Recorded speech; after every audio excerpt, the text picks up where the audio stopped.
পৃথিবীতে এমন সুন্দর জায়গা খুব কমই আছে যেখানে মানুষ এবং পশুরা একসাথে মিলেমিশে বাস করে।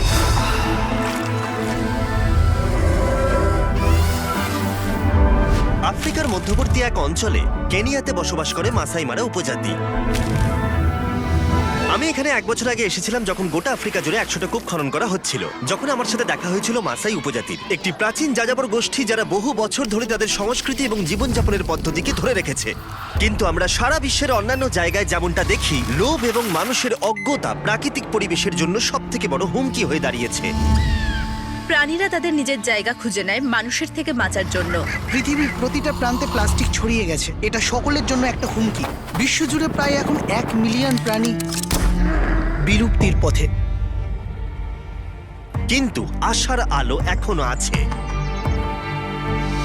এটা মাসাই মারা ওয়াইল্ড লাইফ কনজারভেন্সি অ্যাসোসিয়েশন, স্থানীয় মাসাই লোকদের একটা দল যারা সংমিশ্রণ করার চেষ্টা করছে অবশিষ্ট ঐতিহ্যগত পদ্ধতি এবং আধুনিক প্রযুক্তি, যেমন ডেটা সায়েন্স এবং অ্যানালাইসিস। চোরা শিকার মুক্ত করা এবং অবশিষ্ট প্রাকৃতিক সম্পদ রক্ষা করাই এর লক্ষ্য। কিন্তু এখনো এমন অনেক বাধা আছে যেগুলো নিয়ে কেউ কোনো কথা বলে না। তাই ড্যান এবং ড্যারেন মাসাই মারাতে ফিরে গেল এই সম্প্রদায়কে কিভাবে সাহায্য করা যায় সেটা দেখতে। এবং তাদের ক্যাম্প থেকে কিছুটা দূরে ড্যান এবং ড্যারেন অসাধারণ কিছু একটা দেখতে পেল। অসাধারণ। এ হলো এলিজাবেথ, অন্যতম বিপন্ন সাদা গন্ডার যাদের রেঞ্জাররা রক্ষা করছে। কি দারুণ একটা দৃশ্য! এটা সত্যিই অবিশ্বাস্য। যেমন এটাকে তুমি পুরো অনুভব করতে পারবে। 27 বছর ধরে তুমি এদের সঙ্গে আছো। হ্যাঁ হ্যাঁ হ্যাঁ, এরা নিশ্চয়ই তোমার কাছে ছেলের মতো। হ্যাঁ। এই রেঞ্জার্সরা সারা দিন রাত কাজ করে শুধুমাত্র এই পশুদেরকে সুরক্ষিত রাখার জন্য।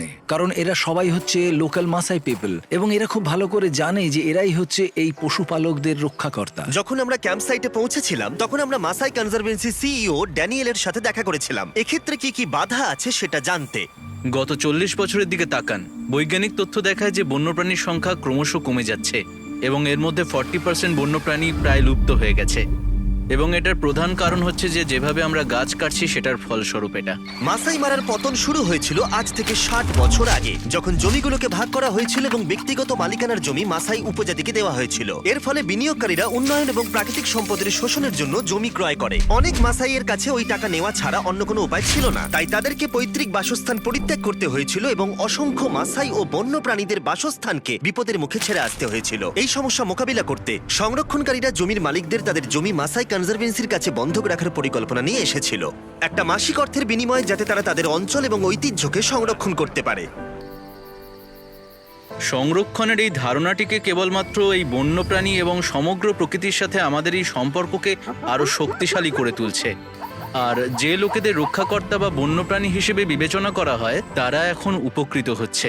গত 18 বছরে মাসাই মারাতে 24টারও বেশি কনজারভেন্সি তৈরি করা হয়েছে, যা মাসাই উপজাতি এবং সেখানকার বন্য পরিবেশকে একসাথে উন্নত করবার সুযোগ করে দিয়েছে। কিন্তু কনজারভেন্সির লিড প্রজেক্ট ম্যানেজার টার্ন আমাদেরকে বলেছিল যে এখন প্রাকৃতিক দুর্যোগ এবং জলবায়ু পরিবর্তনের ঘটনা মাসাই উপজাতির কাছে সবথেকে বড় সমস্যার কারণ হয়ে দাঁড়িয়েছে। সত্যি কথা বলতে আমাদের এখানে কিছু আনএক্সপেক্টেড ওয়েদার ইভেন্টস রয়েছে। আমাদের এই জায়গাটা খুব বন্যাপ্রবণ। ট্যুরিজম ক্যাম্পের জন্য জঙ্গলের ভেতরে প্রচুর জায়গা নষ্ট হচ্ছে। আর বিগত কয়েক বছরে আমরা অনেকগুলো রেঞ্জারকে হারিয়েছি যারা এই পুরো ইকোসিস্টেমটাকে প্রোটেক্ট করে রাখতো। আমরা বেশ কয়েকবার বিধ্বংসী বন্যা দেখেছি এবং এখন তারা আবার নিজেদের জীবনে ফিরে আসার চেষ্টা করছে। তারা দেখতে পেল যে নদীতে জলের স্তর অনেকটা বেড়ে গেছে এবং তারা ওটাকে পার করার চেষ্টা করে এবং তখনই তাদের গাড়িটা উল্টে যায়। জলের স্রোতটা তখন এতটাই ছিল, ওরা জানতো না সেটা।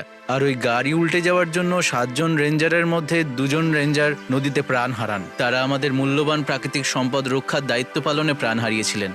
আমরা ক্ষতিগ্রস্ত পরিবারগুলোকে সাহায্য করার উপায় খুঁজে বের করার চেষ্টা করে চলেছি। 2 রেঞ্জারই তাদের বড় পরিবারের কাছে আয়ের একমাত্র উৎস ছিল, তাই তাদের মর্মান্তিক মৃত্যু পরিবার দুটির আয়ের উৎস শেষ করে দিয়েছে। আশা করছি ভবিষ্যতে আমরা এগুলোর ব্যাপারে আরো অনেক সতর্ক থাকতে পারবো যাতে এই ধরনের ট্র্যাজেডি না ঘটে। কনজারভেন্সিরা এই সমস্যার একটা সমাধান খুঁজে বার করেছে, যেটা হলো ওয়েদার স্টেশনের ইনস্টলেশন। ওয়েদার স্টেশন সেখানে খুবই প্রয়োজন ইকোসিস্টেমটাকে মনিটরিং করার জন্য, আর সবচেয়ে বড় কথা আগত বিপদ সম্পর্কে আগাম জেনে নিয়ে সেই মতো নতুন সিদ্ধান্ত নেওয়ার জন্য এবং বন্যপ্রাণ সংরক্ষণের জন্য। রেঞ্জার বেস ক্যাম্পের সব থেকে বড় অসুবিধা হলো ইলেকট্রিসিটির অভাব। এর ফলে যেটা সব থেকে অসুবিধার হয়ে পড়ে সেটা হচ্ছে ফ্ল্যাশ লাইটকে পাওয়ার দেওয়া বা কারেন্ট ওয়েদার স্টেশনকে পাওয়ার দেওয়া। ইকোসিস্টেম মনিটরিং আর ইকোসিস্টেম ম্যানেজমেন্টের জন্য এই ধরনের প্রযুক্তিগুলো আমাদের মধ্যে থাকা খুব দরকার, যাতে রেঞ্জাররা তাদের প্রয়োজন মতো কাজ করতে পারে এবং এই বন্যপ্রাণ সংরক্ষণের জন্য আরো ভালো উন্নত পদক্ষেপ আমরা নিতে পারি, যাতে এখানকার প্রাণীগুলো সুরক্ষিত থাকে। আমাদের মনে হচ্ছে যে আমরা এই পরিস্থিতির একেবারে শেষ পর্যায়ে এসে দাঁড়িয়ে আছি। এই মুহূর্তে কিছু করা না গেলে সবকিছু একেবারে শেষ হয়ে যাবে। তাই আমরা আমাদের সবটুকু চেষ্টা করতে চাই যাতে মাসাই মারা সংরক্ষণে একটা দীর্ঘস্থায়ী প্রভাব পড়ে। তাই ড্যারেন মিশেলের সাথে দেখা করলো, আমাদের লং টার্ম পার্টনার গিভ পাওয়ারের প্রেসিডেন্ট। তারা কনজারভেন্সির সাথে রেঞ্জারদের জন্য ক্লিন এনার্জি তৈরি করার চেষ্টা করছে, যাতে গিভ পাওয়ার গোটা রেঞ্জার স্টেশনকে ক্লিন এনার্জির সাথে রাতের বেলা আলো দিতে পারে। এবং সব থেকে বেশি গুরুত্বপূর্ণ হলো ওয়েদার স্টেশন এবং সেন্সরকে পাওয়ার সাপ্লাই করা, যাতে আবহাওয়ার পরিবর্তন বুঝতে এবং মাসাই উপজাতিকে সুরক্ষিত রাখতে সুবিধা হয়। আসলে আমি খুব এক্সাইটেড ছিলাম, কারণ আমাকে সুযোগ করে দেওয়া হয়েছিল এই রেঞ্জার স্টেশনগুলিতে পাওয়ার এনে দেওয়ার জন্য। আমরা এখানে একটা ডিজিটাল কানেকশন তৈরি করে দেওয়ারও সুযোগ পেয়েছি, সেই ইনফরমেশনগুলোকে জড়ো করে দেওয়ার জন্য যেগুলো তারা ফিল্ড থেকে পায়, এবং যাতে আমরা সবাই মিলে এই কার্বন ক্রেডিটস শুরু করতে পারি। কোম্পানিগুলো কার্বন ফুটপ্রিন্ট অফসেট করতে কার্বন ক্রেডিট কিনেছে এবং সেগুলোকে কাজে লাগাচ্ছে গ্রিন হাউস গ্যাসকে কন্ট্রোল করতে। যদি কনসারভেন্সিগুলোর কাছে আরো ওয়েদার স্টেশন থাকে, তাহলে কোম্পানিগুলোকে তারা কার্বন ক্রেডিট বিক্রি করতে পারবে, যাতে মাসাই মারার বিস্তার এবং সুরক্ষা আরো নিশ্চিত হয়। আমরা যে 7টা ওয়েদার স্টেশন এবং সোলার গ্রিড ইনস্টল করেছি, সেটা ড্যারেনের সাথে ড্যানিয়েলকেও অনেকটাই অবাক করে দিয়েছিল। ড্যানিয়েল, আমরা আরো নতুন 5টা ওয়েদার স্টেশনের পেছনে ইনভেস্ট করতে যাচ্ছি।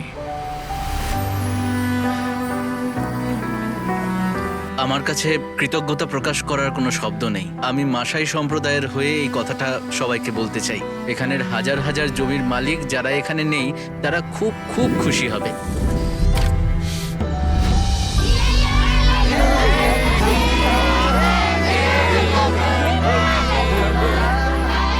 এই প্রকল্পে হওয়া সমস্ত কাজকে ধন্যবাদ জানাই, যাতে বন্য পরিবেশ রক্ষার লড়াইয়ে রেঞ্জার্সদের আরো অনেকটা সুবিধা হয়।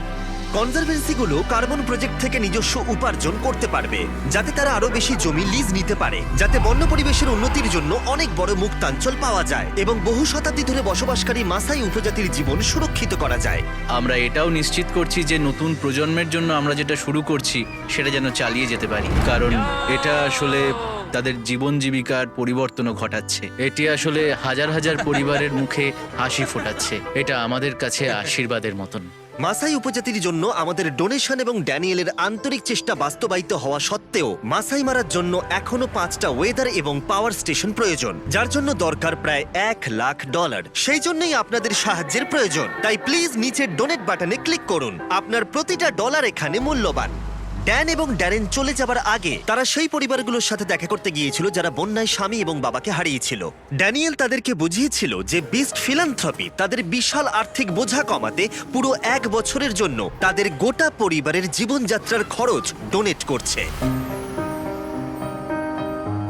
রেঞ্জাররা এই জমিকে রক্ষা এবং সংরক্ষণ করতে অনেক ত্যাগ স্বীকার করেছে, তাই আমাদের এই সাহায্য করার চেষ্টা খুবই গুরুত্বপূর্ণ ছিল, যাতে অর্গানাইজেশনগুলোকে সাপোর্ট করা যায় মাসাই মারা জীবনযাত্রায় পরিবর্তন আনতে।